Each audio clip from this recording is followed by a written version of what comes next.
ముందు నా స్నేహితుల సంఖ్యలు తీయండి.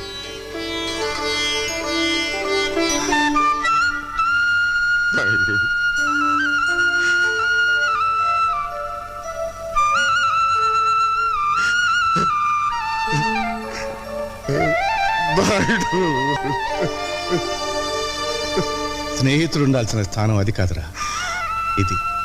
ఒరే భక్త,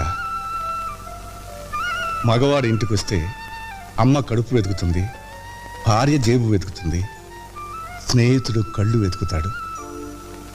ఆ కంటిలో కష్టం ఉందో సుఖం ఉందో వాడు చెప్పడు, అనే తెలుసుకుని సహాయం చేయాలి. అదేరా నిజమైన స్నేహం.